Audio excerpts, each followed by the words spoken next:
অবাধ, সুষ্ঠু ও নিরপেক্ষ নির্বাচন করতে সরকার প্রস্তুত, জাতির উদ্দেশ্যে ভাষণে বললেন প্রধান উপদেষ্টা। সাহস নিয়ে সবাইকে ভোট দেওয়ার আহ্বান।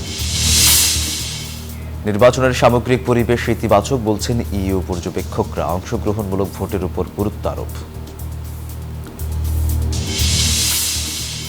এবং এখন পর্যন্ত পোস্টাল ভোট দিয়েছেন 5 লাখেরও বেশি প্রবাসী। দেশে পৌঁছেছে 4,72,000 ব্যালট। স্ক্যান না করলে বাতিল বলছে কমিশন।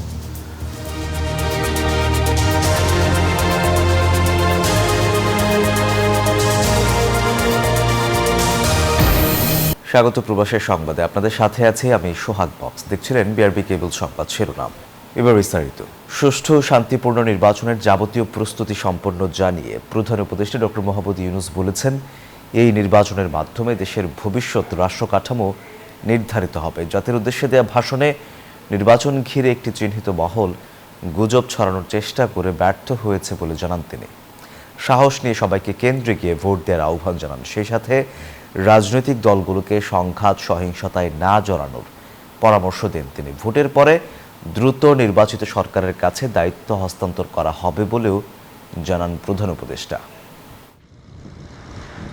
ত্রয়োদশ সংসদ নির্বাচন ও জুলাই সনদ বাস্তবায়নের উপর গণভোট বিষয়ে জাতির উদ্দেশ্যে ভাষণে নানা দিক নির্দেশনা ও বার্তা দেন প্রধান উপদেষ্টা অধ্যাপক ইউনূস। এই নির্বাচন বাংলাদেশের গণতান্ত্রিক যাত্রায় একটি ঐতিহাসিক মাইল ফলক বলে জানান তিনি। এই নির্বাচন বাংলাদেশের গণতান্ত্রিক যাত্রায় একটি ঐতিহাসিক মাইল ফলক। অতীতের তুলনায় নির্বাচনের প্রচারণা শান্তিপূর্ণ হয়েছে উল্লেখ করে প্রধান উপদেষ্টা বলেন, নির্বাচনে নিরাপত্তা নিশ্চিত করতে যাবতীয় পদক্ষেপ নেওয়া হয়েছে। প্রতিটি কেন্দ্রে সিসি ক্যামেরা স্থাপন ও বডি ওন ক্যামেরা সহ গৃহীত পদক্ষেপের বিবরণ তুলে ধরেন। সেই সাথে সবাইকে কেন্দ্রে গিয়ে ভোট দেওয়ার আহ্বান জানান। আপনাদের কাছে অনুরোধ নয়, দাবি জানাচ্ছি, ভয়কে পেছনে রেখে সাহসকে সামনে এনে ভোট কেন্দ্রে যান। 12 জানুয়ারির নির্বাচনে এ যাবৎকালের সর্বাধিক সংখ্যক 51টি রাজনৈতিক দল অংশ নিচ্ছে জানিয়ে সব দলের প্রতি বিশৃঙ্খলা সৃষ্টি বা সহিংসতার সাথে জড়িত না হওয়ার আহ্বান জানান। আর জয় পরাজয় যাই হোক তা মেনে নিয়ে প্রার্থীরা দেশ গড়ার কাজে আত্মনিয়োগ করবে বলে আশা প্রকাশ করেন। আমি সকল প্রতিদ্বন্দ্বী প্রার্থীর প্রতি আন্তরিক আহ্বান জানাই, বিজয় যেমন গণতন্ত্রের অংশ, তেমনি পরাজয়ও গণতন্ত্রের অবিচ্ছেদ্য সত্য। নির্বাচনের পর সবাই মিলে একটি নতুন ন্যায়ভিত্তিক গণতান্ত্রিক ও অন্তর্ভুক্তিমূলক বাংলাদেশ গড়ার কাজে আত্মনিয়োগ করুন। ডক্টর ইউনূস অভিযোগ করেন, নির্বাচনী প্রক্রিয়া শুরু হওয়ার পর থেকেই একটি চিহ্নিত মহল পরিকল্পিতভাবে গুজব ও অপতথ্য ছড়িয়ে নাগরিকদের মনে সন্দেহ, ভয় ও বিভ্রান্তি সৃষ্টি করার চেষ্টা করছে। এ ব্যাপারে ভোটারদের সতর্ক থাকার আহ্বান জানান। নির্বাচনে বিজয়ী জনপ্রতিনিধিদের কাছে দ্রুততম সময়ে ক্ষমতা হস্তান্তর করে অন্তর্বর্তী সরকার তার দায়িত্ব সমাপ্ত করবে বলে জানান প্রধান উপদেষ্টা। আপনারা নিশ্চিত থাকুন, নির্বাচনে বিজয়ী জনপ্রতিনিধিদের কাছে দ্রুততম সময়ে ক্ষমতা হস্তান্তর করে অন্তর্বর্তীকালীন সরকার তার দায়িত্ব সমাপ্ত করবে। গণ অভ্যুত্থান পরবর্তী এই নির্বাচনের মাধ্যমে গৌরবময় আগামীর বাংলাদেশের ইতিহাস রচিত হবে বলে প্রত্যাশা ব্যক্ত করেন প্রধান উপদেষ্টা। এবারের ভোটের দিন হোক নতুন বাংলাদেশের জন্মদিন। মারুফা রহমান, নিউজ 24, ঢাকা। অন্তর্বর্তীকালীন সরকারের প্রধান উপদেষ্টা সহ অন্যান্য উপদেষ্টা ও সমমর্যাদার ব্যক্তি এবং তাদের স্ত্রী বা স্বামীর সম্পদ বিবরণী প্রকাশ করা হয়েছে। এতে 2024 সালের 30 জুন এবং 2025 সালের 30 জুনে সম্পদ কত ছিল তা উল্লেখ করা হয়েছে। এক বছরে সরকারের 23 জন উপদেষ্টার মধ্যে 21 জন উপদেষ্টার সম্পদ বেড়েছে। এছাড়া প্রধান উপদেষ্টার সম্পদ বেড়েছে 1,62,04,392 টাকা। আরও জানাচ্ছেন আরিফুল ইসলাম। ছাত্র জনতার বৈষম্য বিরোধী আন্দোলন, বহু প্রাণহানি ও ত্যাগের বিনিময়ে 24-এর জুলাই গণ অভ্যুত্থান, গুম খুন সহ মজলুমের রক্তের উপর দাঁড়ানো মসনদ রেখে পালিয়ে যায় স্বৈরাচার। অন্যায় অপশাসনের বিচার, রাষ্ট্রের সংস্কার ও সুষ্ঠু নির্বাচনের মাধ্যমে একটি নতুন বাংলাদেশ বিনির্মাণে শপথ নেয় অন্তর্বর্তীকালীন সরকার। ডক্টর মোহাম্মদ ইউনূসের নেতৃত্বে শপথ নেন উপদেষ্টা পরিষদ। 18 মাসে নানা আলোচনা সমালোচনার মধ্যেও রাষ্ট্রের অনেক গুরুত্বপূর্ণ সংস্কার করে অন্তর্বর্তী সরকার। বিদায় বেলায় নিজেদের ও পরিবারের সম্পদ বিবরণী প্রকাশ করে বাংলাদেশে এক অনন্য নজির গড়ল ডক্টর ইউনূসের সরকার। মন্ত্রিপরিষদ বিভাগ থেকে 2024 সালের 1 অক্টোবর জারি করা প্রজ্ঞাপন অনুযায়ী অন্তর্বর্তীকালীন সরকারের উপদেষ্টা এবং সমমর্যাদা সম্পন্ন ব্যক্তিবর্গ এবং তাদের স্ত্রী স্বামীর 30 জুন 2024 থেকে 1 বছরের সম্পদ বিবরণী প্রকাশ করা হয়েছে। প্রধান উপদেষ্টা মোহাম্মদ ইউনূসের মোট সম্পদ ছিল 14,1,39,000 টাকা। বর্তমানে তার সম্পদের পরিমাণ 15,62,00,000 টাকা। অর্থ উপদেষ্টা ডক্টর সালেহ উদ্দিন আহমেদের সম্পদ আছে 7,16,00,000 টাকা। আইন উপদেষ্টা ডক্টর আসিফ নজরুলের 1,61,00,000 টাকা। স্বরাষ্ট্র উপদেষ্টা জাহাঙ্গীর আলমের সম্পদ 2,77,00,000 টাকা। গণপূর্ত উপদেষ্টা আদিলুর রহমান খানের 2,53,00,000 টাকা। খাদ্য উপদেষ্টা আলী ইমাম মজুমদারের সম্পদ আছে 3,89,00,000 টাকা। শিক্ষা উপদেষ্টা চৌধুরী রফিকুল আবরারের 7,02,00,000 থেকে 7,57,00,000 টাকা। জ্বালানি উপদেষ্টা মোহাম্মদ ফাউজুল কবির খানের 6,47,00,000 থেকে 6,72,00,000 টাকা। ত্রাণ উপদেষ্টা ফারুকী আজমের 1,76,00,000 থেকে 2,02,00,000 টাকা। নৌ উপদেষ্টা এম শাখাওয়াত হোসেনের 3 কোটি থেকে 3,51,00,000 টাকা। পরিবেশ উপদেষ্টা সৈয়দা রিজওয়ানা হাসানের সম্পদ 2 কোটি থেকে কমে 1,12,00,000 টাকা এবং পার্বত্য চট্টগ্রাম বিষয়ক উপদেষ্টা সুপ্রদীপ চাকমার 1,26,00,000 থেকে কমে 1,10,00,000 টাকা হয়েছে। সংস্কৃতি উপদেষ্টা মোস্তফা সরোয়ার ফারুকীর সম্পদ 2,27,00,000 টাকা থেকে কমে 2,15,00,000 টাকা হয়েছে। অন্যদিকে তার স্ত্রী নুসরাত ইমরোজ তিশার সম্পদ 1,40,00,000 থেকে 1,59,00,000 টাকা বেড়ে বর্তমানে সম্পদের পরিমাণ দাঁড়িয়েছে 2,99,00,000 টাকা। আরিফুল ইসলাম, নিউজ 24, ঢাকা। সংসদ নির্বাচনের 299টি আসনের সবকটিতেই ব্যালট পৌঁছে গেছে, এমনটা জানিয়েছেন নির্বাচন কমিশনের সিনিয়র সচিব আখতার আহমেদ। মঙ্গলবার বিদেশি গণমাধ্যম কর্মীদের জন্য মিডিয়া সেন্টার উদ্বোধনী অনুষ্ঠানে তিনি এই কথা বলেন। এদিকে নির্বাচনের সামগ্রিক পরিবেশ ইতিবাচক বলে মন্তব্য করেছেন ইউরোপীয় ইউনিয়নের পর্যবেক্ষকরা। মঙ্গলবার সকালে রাজধানীর ইন্টারকন্টিনেন্টাল হোটেলে ত্রয়োদশ জাতীয় সংসদ নির্বাচনকে কেন্দ্র করে বিদেশি গণমাধ্যম কর্মীদের জন্য মিডিয়া সেন্টার উদ্বোধন করা হয়। এ সময় ইসি সচিব আখতার আহমেদ বলেন, ভোট গণনার ক্ষেত্রে পোস্টাল ব্যালটের গণনা সময় সাপেক্ষ হলেও অতিরিক্ত বিলম্ব করা হবে না। 299টা আসনের সব ব্যালট পেপার চলে গেছে, সব নির্বাচন উপকরণ চলে গেছে। রিটার্নিং অফিসারের কাছে পোস্টাল ব্যালটের যে কেন্দ্রটা, সেখানে তুলনামূলকভাবে অন্যান্য কেন্দ্রের রেজাল্ট আসার থেকে একটু বেশি সময় লাগবে, যদিও আমরা এটাকে সামাল দেওয়ার চেষ্টা করছি, তবে কোনো অবস্থাতেই এটা দীর্ঘায়িত হবে না। এ সময় তথ্য সচিব বলেন, 115টি দেশের সাংবাদিকরা নির্বাচনের সংবাদ সংগ্রহের আগ্রহ প্রকাশ করেছে। এর মধ্যে 21টি দেশের পর্যবেক্ষকরা এসেছেন পর্যবেক্ষণে। নিরাপত্তা সংক্রান্ত সকল প্রস্তুতি ফরেন মিনিস্ট্রির মাধ্যমে এবং নির্বাচন কমিশনের প্রত্যক্ষ তত্ত্বাবধানে করা হচ্ছে। এর আগে স্বল্পমেয়াদী পর্যবেক্ষকদের নিয়ে এক ব্রিফিংয়ে ইউরোপীয় ইউনিয়নের নির্বাচন পর্যবেক্ষক দলের প্রধান জানান, এবারে ইউরোপিয়ান ইউনিয়ন একটি অংশগ্রহণমূলক নির্বাচনে জোর দিচ্ছে, যেখানে সংখ্যালঘু ও নারীরা অংশ নেবে। All the communities, all the minorities are included in the process, including also the participation of women. This is what we are also going to pay our attention. কিছু ঝুঁকিপূর্ণ আসন থাকলেও নির্বাচনের সার্বিক নিরাপত্তা ব্যবস্থা ভালো বলেও জানান তিনি।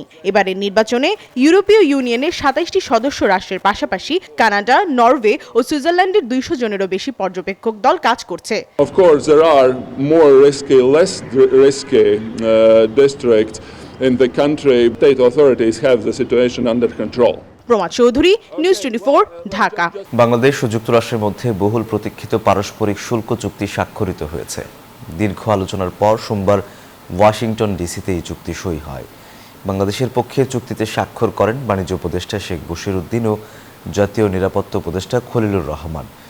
যুক্তরাষ্ট্রের পক্ষে স্বাক্ষর করেন দেশটির বাণিজ্য প্রতিনিধি রাষ্ট্রদূত জেমিসন গ্রিয়ার।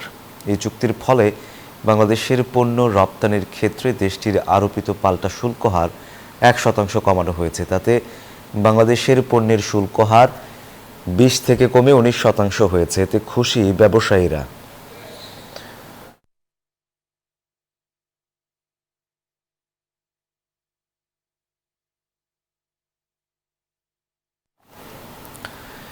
দেশে পৌঁছেছে প্রবাসীদের 4,72,000 পোস্টাল ব্যালট। সংসদ নির্বাচন ও গণভোটে এখন পর্যন্ত 5,12,000 প্রবাসী পোস্টাল ব্যালটে ভোট দিয়েছেন। এর মধ্যে ডাকযোগে দেশে পৌঁছেছে প্রায় 4.5 লাখ ব্যালট। নির্বাচন কমিশনের তথ্য অনুযায়ী 12 ফেব্রুয়ারির নির্বাচন সামনে রেখে মোট 7,66,862 প্রবাসীকে পোস্টাল ব্যালট পাঠানো হয়েছে। মঙ্গলবার সকাল পর্যন্ত ব্যালট হাতে পেয়েছেন 5,28,000-এরও বেশি ভোটার। কমিশন জানিয়েছে, যারা এখনও কিউআর কোড স্ক্যান করেননি তাদের ভোট বাতিল হতে পারে। ভোটের দিন বিকেল 4:30টার মধ্যে রিটার্নিং কর্মকর্তার কার্যালয়ে পৌঁছানো ব্যালটই গণনায় আসবে।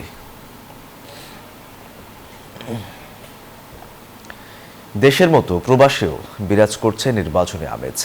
ত্রয়োদশ জাতীয় সংসদ নির্বাচন ও গণভোট নিয়ে পর্তুগালে প্রবাসী বাংলাদেশিদের মধ্যে দেখা যাচ্ছে ব্যাপক উৎসাহ উদ্দীপনা। পরবাসে থেকেও নির্বাচনে প্রথমবারের মতো ভোট দেওয়ার সুযোগ পেয়ে উচ্ছ্বসিত তারা। প্রবাসীরা এখন 12 ফেব্রুয়ারির নির্বাচন ও গণভোটের ফলাফলের অপেক্ষায়।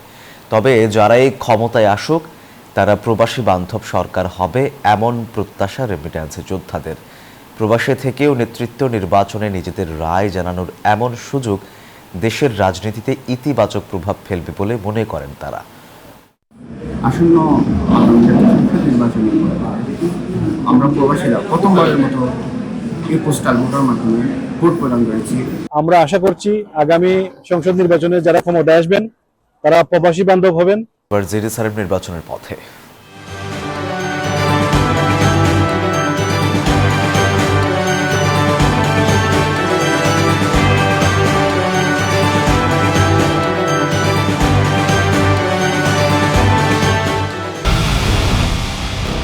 পুরো দেশের মুখে হাসি ফোটাতে নিজেকে হতে হয় স্ট্রং, আর মনোবল হতে হয় দৃঢ়। জেরুজালেম 25 বছরের পথ চলায় নিরাপদে রাখার প্রত্যয়ে। বিএনপির নির্বাচন পরিচালনা কমিটির সঙ্গে হিন্দু সম্প্রদায়ের নেতৃবৃন্দের সৌজন্য সাক্ষাৎ ও মত বিনিময় সভা অনুষ্ঠিত হয়েছে। মঙ্গলবার রাত 10টায় অনুষ্ঠিত এই সভায় অংশ নেন বিএনপির নির্বাচন পরিচালনা কমিটির চেয়ারম্যান নজরুল ইসলাম খান ও মুখপাত্র মাহেদী আমিন সহ দলের জ্যেষ্ঠ নেতারা। সভায় জাতীয় নির্বাচনে সংখ্যালঘু সম্প্রদায়ের নিরাপত্তা, ভোটাধিকার ও রাজনৈতিক অংশগ্রহণ নিয়ে বিস্তারিত আলোচনা হয়। এ সময় বিএনপি নেতারা বলেন, ধর্ম বর্ণ নির্বিশেষে সকল নাগরিকের সমান অধিকার ও নিরাপত্তা নিশ্চিত করাই তাদের রাজনৈতিক অঙ্গীকার। হিন্দু সম্প্রদায়ের প্রতিনিধিরাও শান্তিপূর্ণ ও গ্রহণযোগ্য নির্বাচন আয়োজনে মতামত তুলে ধরেন। জাল ভোটের পরিকল্পনা করছে একটি দল, অভিযোগ করেছেন বিএনপির নির্বাচন পরিচালনা কমিটির মুখপাত্র মাহেদী আমিন। মঙ্গলবার দুপুরে গুলশানে বিএনপির নির্বাচনী অফিসে সংবাদ সম্মেলনে এই অভিযোগ করেন তিনি। মাঠ পর্যায়ের বাস্তবতা সবকিছু মিলিয়ে এটি আজ স্পষ্ট যে জনসমর্থনের দিক থেকে বিএনপি সর্বোচ্চ পর্যায়ে রয়েছে। সারা দেশে বিএনপির পক্ষে যে গণজোয়ার সৃষ্টি হয়েছে তাতে একটি অবাধ, সুষ্ঠু ও গ্রহণযোগ্য নির্বাচন হলে বিএনপির নিরঙ্কুশ বিজয় অনিবার্য ইনশাআল্লাহ। নির্বাচনে যে কোনো কারসাজির চেষ্টা প্রতিরোধ করতে জনগণের প্রতি আহ্বান জানিয়েছে 11 দলীয় নির্বাচন ঐক্য। মঙ্গলবার রাতে জোটের শীর্ষ নেতৃবৃন্দকে সাথে নিয়ে ব্রিফিং করেন জামায়াতের আমির ডাক্তার শফিকুর রহমান।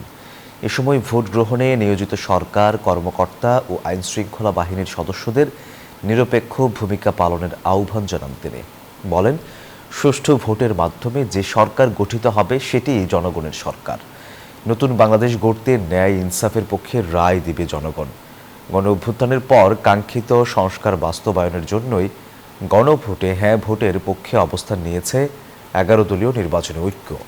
এর আগে জোটের শীর্ষ নেতাদের সাথে বৈঠক করেন জামায়াতের আমির। কেউ অন্য কিছু করতে চাইলে আমরা অনুরোধ করব জনগণ যেন নিজেদের অধিকারের পক্ষে মজবুত হয়ে দাঁড়িয়ে যায় এবং স্পষ্ট জবাব দিয়ে দেয়। আমরা আশা করছি জনতারই বিজয় হবে শেষ পর্যন্ত ইনশাআল্লাহ। নির্বাচন পরিচালনার দায়িত্বে যারা নিয়োজিত এবং যারা নিরাপত্তার দায়িত্বে নিয়োজিত, শৃঙ্খলার দায়িত্বে নিয়োজিত, তাদের সকলের প্রতি আমাদের অনুরোধ, আপনারা প্রজাতন্ত্রের কর্মচারী হিসাবে এ দেশ আপনাদেরও।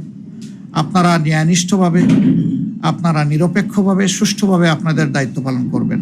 বিভিন্ন জায়গায় জামায়াতে ইসলামীর এজেন্টদের হুমকি ধামকি দেওয়া হচ্ছে এমন অভিযোগ করেছেন দলের সহকারী সেক্রেটারি জেনারেল এহসানুল মাহবুব জুবায়ের। বলেন, নির্বাচন কমিশন ও প্রশাসন বিশেষ একটি দলের দিকে হেলে পড়েছে। মঙ্গলবার মগবাজারে দলের কেন্দ্রীয় কার্যালয়ে এসব অভিযোগ করেন তিনি।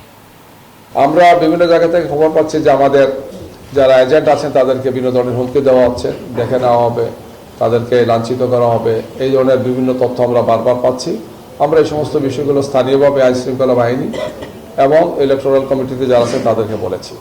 নির্বাচন ও গণভোট সুষ্ঠু করতে মাঠে তৎপর যৌথ বাহিনী। টহল চলছে দিন রাত। রাজধানীর বিভিন্ন এলাকা ঘুরে এমন চিত্র দেখা গেছে। দায়িত্বরতরা বলছেন, নির্বাচনের মাঠে নিরাপত্তার প্রশ্নে বিন্দু মাত্র ছাড় দেয়া হবে না। দরজায় কড়া নাড়ছে জাতীয় সংসদ নির্বাচন ও গণভোট। এ উপলক্ষে রাজধানীকে নিরাপত্তার চাদরে মুড়িয়ে রেখেছে আইন শৃঙ্খলা বাহিনী। রাজধানী জুড়েই চলছে যৌথ বাহিনীর সতর্ক টহল। অংশ নিচ্ছেন সেনা, র্যাব, পুলিশ ও বিজিবির সদস্যরা। এক এলাকা থেকে অন্য এলাকায় চষে বেড়াচ্ছেন তারা। রাজধানীর মোহাম্মদপুর ও এর আশপাশের এলাকায় দেখা গেল তেমনই চিত্র। যৌথ বাহিনীর সদস্যরা জানান, নির্বাচন ঘিরে নিরাপত্তার কোনো হুমকি নেই। সব এলাকায় থাকছে নিরাপত্তার চাদরে মুড়িয়ে রাখা। আমরা জনমনে স্বস্তি দিতে চাই, আর যারা দুষ্কৃতিকারী আছে বা আতঙ্ক সৃষ্টিকারী আছে তাদের মনে একটা ভয় এবং একটা মহা আতঙ্ক ঢুকিয়ে দিতে চাই, যে যাতে করে তারা ভোটের দিনের আগে এলাকা থেকে পালায় চলে যায় যেদিক সেদিকে। এবং 12 তারিখ হবে শুধু ভোটারের দিন আর প্রশাসনের দিন। নির্বাচন উপলক্ষে number of layer of security plan করা হয়েছে। প্রত্যেকটা কেন্দ্রে সিকিউরিটি ফোর্স প্ল্যান করা হয়েছে। সো কোনো প্রকার নিরাপত্তা নিয়ে অনিশ্চয়তা নেই। রাজধানীর উত্তরার বাইদা বস্তিতেও যৌথ পেট্রোলিং কার্যক্রম চালায় যৌথ বাহিনী। নিরাপত্তা নিয়ে কোনো সংশয় নেই জানিয়ে সবাইকে স্বতঃস্ফূর্তভাবে ভোট উৎসবে অংশগ্রহণের আহ্বান যৌথ বাহিনীর। দুষ্কৃতিকারী বা সন্ত্রাসী যাতে কোনো বিশৃঙ্খলা তৈরি করতে না পারে, এ ব্যাপারে আমরা আমাদের সর্বোত্তক চেষ্টা চালিয়ে রাখছি এবং এটা জারি থাকবে নির্বাচন এবং নির্বাচন সমাপন্তে। যৌথ বাহিনীর জোরদার টহল দেখা গেল ঢাকা 7 আসনের নির্বাচনী এলাকাতেও। বাহিনীর সদস্যরা বিভিন্ন গুরুত্বপূর্ণ পয়েন্ট ও ঝুঁকিপূর্ণ কেন্দ্রসমূহ টহল দেওয়ার পাশাপাশি সার্বিক পরিস্থিতি পর্যবেক্ষণ করেন। একটি সুষ্ঠু, সুন্দর, অবাধ, নিরপেক্ষ ও গ্রহণযোগ্য নির্বাচন উপহার দিতে নিরলসভাবে কাজ চলছে, জানান আইন শৃঙ্খলা বাহিনীর সদস্যরা। মাসুদ সুমন, নিউজ 24, ঢাকা। ত্রয়োদশ জাতীয় সংসদ নির্বাচন ও গণভোট ঘিরে ভোটারদের মধ্যে তথ্য ঘাটতি এবং নির্বাচন পরবর্তী অনিশ্চয়তার চিত্র তুলে ধরতে institute of informatics and development IID পরিচালিত জরিপ প্রকাশ করা হয়েছে। 55% মানুষ মনে করেন নির্বাচনের দিন নিরাপত্তা ও পরিবেশ ভোটার উপস্থিতিকে প্রভাবিত করতে পারে।